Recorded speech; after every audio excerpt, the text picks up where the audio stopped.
11월 17일 똑딱이 주식입니다. 자, 금요일 미국 증시는 다우와 나스닥 지수가 하락세를 보였죠. 파월 의장이 금리 인하를 서두를 필요가 없다, 이렇게 밝히면서 지수가 빠졌는데요. 그동안에 이제 추가적인 금리 인하에 대한 기대감, 여기에 이제 트럼프 효과로 미국 증시가 신고점을 경신하면서 상승을 했었죠. 그러다가 금리 인하를 서두를 필요가 없다, 이렇게 얘기하는 과정 속에서 다시 되눌리는 그런 모습이 나타나고 있는데, 이 올라가는 과정에서 보시면은 다우지수에서 이러한 갭이 있죠. 상승 갭. 자, 이건 메워지는 갭입니다. 그리고 나스닥 지수를 보더라도 이러한 갭이 있었죠. 요 갭. 그래서 나스닥 지수는 이미 이 갭 안으로 들어오기 시작했고요. 다우 지수는 아직 이 갭 안으로 들어오지 않았어요. 그래서 향후 어떤 과정을 거치더라도 다우와 나스닥 지수는 이러한 상승 갭을 메워주는 그러한 되눌림이 있을 수 있다라는 점에서 놓고 볼 때 이러한 부분을 좀 염두해서 미국 증시는 체크를 해야 되겠죠. 다만 한국 증시가 그동안 미국 증시와 동조화돼서 움직인 것은 아니었습니다. 미국 증시는 신고점을 경신해 나갔지만은 한국 증시는 오히려 아래로 내려오는 그러한 과정, 특히 코스닥 지수 자체는 지난 4월부터 계속 조정을 보이는 그러한 과정 속에 있었기 때문에 미국 증시가 뭐 하락했다고 해서 뭐 여기에 꼭 연동돼서 움직인다, 그러니까 미국이 오를 때는 동조화되지 않고 하락할 때는 동조화되고, 참 이러면은 참 할 말이 없지만은 그동안의 양시장의 양국 증시의 어떤 흐름 동향을 놓고 볼 때 금요일에 미국 증시 조정의 영향이 월요일 한국 증시에 그대로 다 뭐 영향을 주거나 막 그러지는 않을 것 같다, 이렇게 볼 수 있습니다. 왜냐하면 미리 한국 증시는 아래로 꼬꾸라졌었기 때문이죠. 반도체 쪽 얘기를 먼저 좀 해보려고 하는데, 먼저 이 중소형 반도체 쪽에서 놓고 볼 때 얼마 전에도 우리가 살펴봤지만은 동진 세미캠 3분기 실적이 지난해 3분기 대비 영업이익이 45% 증가했었잖아요. 그래서 실적이 오히려 좋아졌는데 영업이익이 45% 전년 동기 대비 증가했는데 오히려 주가는 이렇게 꼬꾸라졌다. 근데 여기서 지수 빠지면서 또 더 빠져버렸어요. 그죠? 그래서 실적이 전혀 반영되지 않으면서 이렇게 지수나 아니면 반도체 주가의 어떤 흐름에 동조화되는 이런 모습들이 나타나면서 더 관악폭이 깊어지는 그런 상황이었는데, 그래서 제가 지난번에 이 그 전공정 소재 쪽의 실적을 좀 주목해 볼 필요가 있다, 이런 말씀을 드린 적이 있거든요. 근데 지난주 후반에 이제 ENF 테크놀로지의 실적이 나왔어요. 나온 걸 보니까 영업이익이 거의 2배, 지난해 3분기 대비 급증했고요. 순이익은 2배 이상 급증을 했습니다. 그죠? 지금 보시는 대로 이렇게 공시가 나왔는데, 연결 기준입니다만은, 그럼에도 불구하고 주가는 이렇게 많이 빠진 상태예요. 그래서 지금의 한국 증시는 사실상 실적이 좋아지는 종목들까지도 같이 동반해서 급락하는 그런 모습을 보여왔기 때문에 좀 무차별적인 하락을 보여왔다는 점에서 이러한 부분은 향후 다시 좀 질서를 바로잡을 가능성이 있습니다. 한국 증시가 어느 정도 좀 안정화되고 본 궤도로 다시 또 이렇게 흐름의 개선을 보일 때는 아마 이런 종목들, 실적이 좋아졌는데도 불구하고 주가가 급락했던 종목들, 이러한 종목들은 어느 정도 주가가 다시 어느 정도 본 궤도에 오를 가능성이 있다, 이런 생각은 좀 갖고 봐야 되겠죠. 그 다음에 우리가 이제 삼성전자 얘기를 해야죠. 삼성전자 얘기를 해야 됩니다. 그래서 삼성전자가 잘 아시다시피 10조 원 규모의 자사주 매입 공시를 했어요. 향후 1년 내 분할 매입을 한다라고 했고, 이 중에서 3조 원어치는 매입 3개월 내에 소각하겠다, 이렇게 발표를 했습니다. 자, 이런 소식이 일단 알려지면서 삼성전자 주가가 급등을 했고요. 7.21% 상승 마감인데 장중에는 8%대까지 상승을 했었죠. 그리고 외국인 투자자들이 240만 주를 순매수하는 모습을 보여줬습니다. 자, 일단 지속되던 주가 하락세를 갖다가 방어한다라는 점에서는, 그리고 외국인의 200만 주 이상의 순매수를 유도했다는 부분에 있어서는 이러한 자사주 매입의 메리트가 다행스럽다라고 생각을 합니다. 다만 좀 아쉬운 점이 있어요. 일단 이런 소식이 공개되기 전에 사전 노출됐다는 점이죠.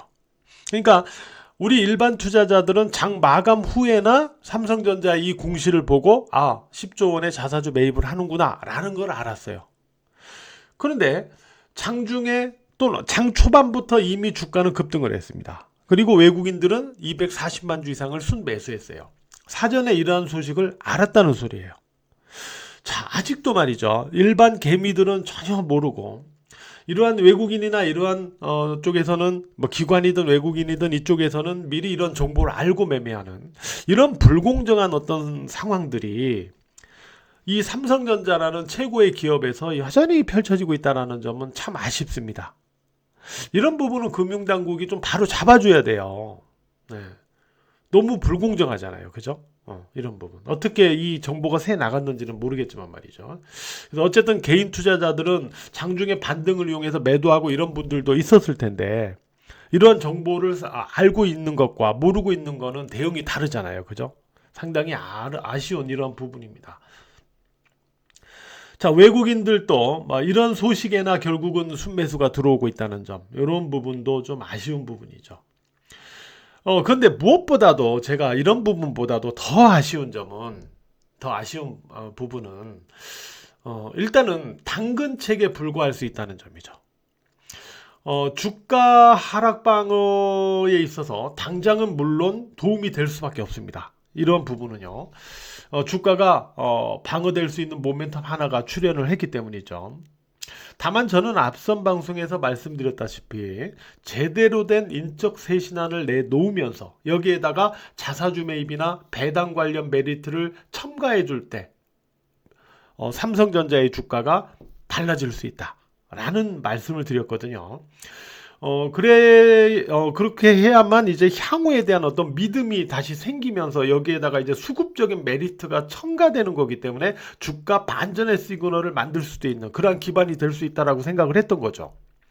근데 삼성전자 주가가 왜 그동안 주가가 이렇게 하락해 왔는지를 생각해 본다면 당연히 이거는 수급적인 요인만으로 해소될 수 있는 상황은 아니잖아요. 그죠? 그렇다고 해서 지금 당장 HBM 관련해서 어떤 모멘텀이면 우리 생각처럼 이렇게 뚝딱 내놓을 수 있는 것도 아니잖아요. 그죠? 그러다 보니까 일단 삼성이 할 수 있는 최소한의 노력, 이 인적 쇄신, 그리고 조직 개편, 이런 부분이 어느 정도 신뢰감을 다시 회복할 수 있을 정도의 강도로 내놓고 거기에 수급적인 메리트를 첨가시켜 준다면 이것 또한 어떤 주가의 반전의 시그널을 만들 요인이 될 수가 있다. 이렇게 생각을 했던 거죠. 그런데 이제 어쨌든 인적 쇄신이나 조직 개편 이런 부분을 내놓지 않은 상태에서 일단 10조 원의 자사주 매입을 먼저 내놨다는 소리예요. 물론 인적 쇄신과 조직 개편안을 내놓기 전에 주가가 워낙 빠져내려가니까 4만전자로 내려가고 하니까 이게 급한 마음에 일단 자사주 매입부터 먼저 발표를 했을 가능성도 있습니다. 자, 그렇다면은 늦지 않게 인적 쇄신안과 조직 개편안을 내놔야 될 거예요. 그래서 삼성전자에 대한 어떤 주가를 우리가 예상해 본다면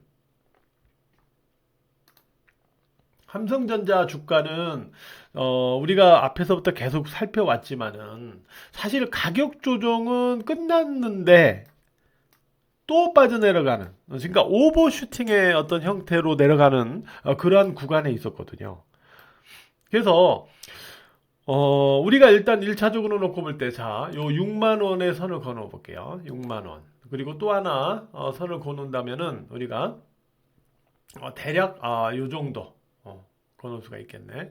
6만 5천원 정도 그어놓을게요. 6만 5천원, 여기. 보시다시피 이 구간에서 6만원을 넣고 공방을 벌이다가 추가로 빠졌거든요. 일단은 이번에 나온 10조 원의 자사주 매입과 관련된 건은 이 부분까지는 반등을 만들 요인은 일단 충분하다고 봐요. 요 6만 원 쪽으로. 근데 과연 6만 원 위로 주가를 더 계속 올라갈 수 있을까? 이런 부분이 관건입니다. 만약에 이때의 이 수급을 뚫고 이 6만 원 위로 올라가려면 외국인 투자자들이 금요일 날 240만 주 순 매수한 데 이어서 100만 주대, 200만 주대의 수백만 주대의 순 매수를 계속 이어가 줘야 돼요. 그러면은 요거를 소화하면서 6만 원 위로 올라갈 수가 있습니다. 그래서 외국인 투자자들의 후속 수급의 강도를 우리가 확인해야 됩니다. 만약에 뭐 100만 주 미만으로 순매수한다거나 다시 뭐 순매도를 한다거나 이러면은 6만 원 위로 올라가기가 어려워요. 10조 원의 자사주 매입 발표에도 불구하고. 다만 주가가 더 빠지진 않겠죠. 빠지진 않으면서 제한적인 반등 시도를 하겠죠. 그죠? 네. 그래서 6만 원 위로 올라가기 위해서는 외국인들의 100만 주 이상의 순 매수가 좀 더 이어져야 된다 라는 점을 우리가 놓고 이 부분도 같이 좀 살펴봐야 되겠고요.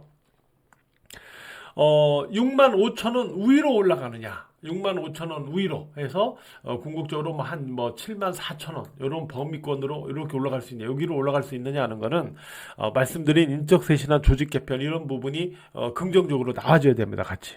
그러면은 여기까지 올라갈 수 있다고 봐요. 그래서 제가 생각하는 삼성전자의 주가는 이번에 발표한 10조 원의 자사주 매입 효과로는 일단 6만 원 쪽으로는 상승이 가능하다고 봅니다. 자사주 매입을 한다고 해서 막 끌어당기는 건 아니거든요. 우리가 많은 기업들, 종목들에서 자사주 매입 효과를 효과가 어떻게 나오는지를 과거에 봤지만은 자사주 매입을 한다고 해서 주가가 쫙쫙 계속 올라가지는 않아요. 다만 하락하던 주가가 방어됩니다. 방어되고 일정 부분 제한적인 반등 시도를 해요. 그리고 하방으로의 방어적인 효과를 나타냅니다. 이런 게 이제 자사주 매입의 효과로서 많이 보여줬거든요. 삼성전자도 마찬가지로 여기에서 하락세를 멈추면서 방어적인 주가, 그리고 6만 원 선으로의 어떤 제한적인 반등, 이런 부분은 10조 원 자사주 매입에서 가능하다고 보되, 자, 외국인 투자자들이 어떻게 나오느냐에 따라서 6만 원 위로 올라갈 수 있느냐를 가늠할 수 있을 거다라고 말씀드렸고, 아울러서 말씀드린 인적 쇄신, 조직 개편이 일어나니 좀 더 늦지 않게 후속적으로 나와줘야만 방어되던 주가가 다시 이 위로 6만 5천 원 이런 7만 원대 이런 범위권으로 올라갈 수 있을 것이다, 이렇게 보고 있거든요. 그래서 이런 부분을 좀 염두해서 주가를 체크를 해 봐야 될 것 같습니다. 자, 결론적으로 자사주 매입 효과는 환영한다. 두 손 벌려 환영한다. 다만 인적 쇄신과 조직 개편과 같이 발표되지 않았던 점은 좀 아쉽다. 따라서 이러한 부분이 늦지 않게 후속적으로 나와줘야 될 것이다 라고 보면서 제가 말씀드렸던 이러한 주가의 동향들을 체크해 나가보자라고 말씀드릴게요. 치수, 제가 목요일 똑딱이 방송에서 말씀드릴 때 이 초록색 선, 그러니까 이 8월 저점 쪽으로 접근하거나 그 이하로 빠지면은 다시 관악폭에 따라서 기술적 반등을 시도할 가능성이 있다, 이렇게 말씀드렸죠. 자, 코스닥 지수도 그랬고 코스피 지수도 그랬고요. 자, 그 위치에서 밑골이 달면서 일단 코스피는 약보합이지만 코스닥은 강보합으로 마감된 모습이 보여지죠. 그 부분이 이제 관악폭 인식, 거기다가 이제 삼성전자 효과까지 들어오면서 이렇게 반등 시도를 했던 건데, 이제 궁극적으로는 이 초록색 선을 기준으로 바로 이 부분을 어느 정도 방어를 해줄 거냐가 중요해요. 지금으로서는 일단 우리가 환율적인 부분도 살펴봐야 되잖아요. 환율. 그래서 환율이 금요일에 이 삼성전자 반등의 효과 때문에 1,400원 약간 아래에서 마감이 됐습니다. 자, 이러한 어떤 환율이 1,400원 이하에서 안정될 수 있느냐, 이것도 굉장히 중요하거든요. 안 되면 1,400원 전후에서 등락으로 안정이라도 돼야 돼요. 아니면 1,400원 아래에서 안정되는 게 더 좋고요. 이런 모습도 우리가 같이 살펴봐야 될 겁니다. 만약에 이런 조건이 만들어진다면 한국 증시는 이 초록색 선을 기준으로 해서는 일정 부분은 좀 반등 시도로 움직일 가능성도 있죠. 그렇게 봐야 되겠죠. 자, 어쨌든 삼성전자에서 반전의 시그널이 만들어질 수 있느냐 여부가 한국 증시의 이 지수의 반전 시그널을 만들 수 있느냐를 결정할 것이다 라는 말씀은 앞서서도 제가 여러 번 드렸어요. 결국 이 초록색 선을 기준으로 어떤 의미 있는 시그널을 한국 증시가 만들어갈 수 있는지, 이거를 이번 주에 좀 살펴봐야 되겠습니다. 그리고 금요일에 그 우크라이나 재건 관련해서 재건주, 우크라이나 재건주가 다시 금요일에 상승을 했는데 이때 무슨 얘기가 나왔냐면은 젤렌스키가 내주에 10가지 보건 계획을 발표할 예정이다. 라는 부분이 나오면서 우크라이나 재건주들이 또 상승을 했거든요. 바로 이 부분은 그 트럼프 정권이 이제 들어서면서 어떤 휴전안이 나올 거에 대비해서 계속적 국가로서의 어떤 위상을 보여주기 위한 조치일 수도 있겠지만은 제 개인적인 생각은 미리 이러한 재건 계획을 발표한 다음에 각국의 지원책을 좀 끌어내려고 하는 젤렌스키의 당근책일 수도 있겠다라는 생각도 좀 해봤어요, 개인적으로는. 요런 걸 미리 발표하면서 각국이 이제 재건에 참여하기 위해서는 뭔가, 우크라이나에 좀 뭔가 줘야 될 거 아니에요. 그죠? 이런, 지금, 다급한 상황에서 젤렌스키가, 이런 당근책을 미리 내놓은 게 아닐까라는 개인적인 생각도 해봤는데, 어쨌든 이쪽에서는 금요일의 흐름을 보면은 역시 제가 지난번 11월 6일에 대장주 흐름으로 말씀드렸던 HD 현대건설기계 그리고 현대 에버다임 이런 종목들이 금요일장에서도 역시 주도 흐름을 보였거든요. 이들 섹터는 이들 두 종목의 주가 등락이 어떻게 나오느냐에 따라서 섹터 관련주들의 전반적인 등락이 좌우될 가능성이 있으니까 이 두 종목의 흐름을 보면서 우리가 체크를 해 나갈 필요가 있겠어요. 자, 어쨌든 제가 여기에서 금요일에 어떤 삼성전자의 10조 원 자사주 매입을 갖다 놓고 환영은 하지만 좀 아쉬운 부분이 있다는 말씀도 드렸고 후속적으로 나와야 되는 부분에 대해서도 말씀을 드렸고 주가의 예상도 말씀을 드렸어요. 일단 지금 자리에서 이렇다고 해서 제가 여기에서 한국 증시가 이제부터 갈 겁니다, 이렇게 말씀드리지는 못하죠. 여전히 지금은 확인 구간이기 때문에 그러한 측면으로 말씀을 드렸고요. 다만 이제 제가 말씀드릴 수 있는 건 이거예요. 그동안 한국 증시가 상당히 부진했고 코스닥은 지난 4월부터 빠져내려온 증시라고 얘기했죠. 거기다가 이제 트럼프 당선 이후에 추가 하락해서 국장에 대한 비관론도 부쩍 더 커진 상황입니다. 그죠? 그러나 개인적으로는 제가 11월 아니면 12월 중에는 뭔가 변화가 있을 것이다. 다만 11월은 트럼프 효과 때문에 이게 지연될 가능성을 얘기했었어요.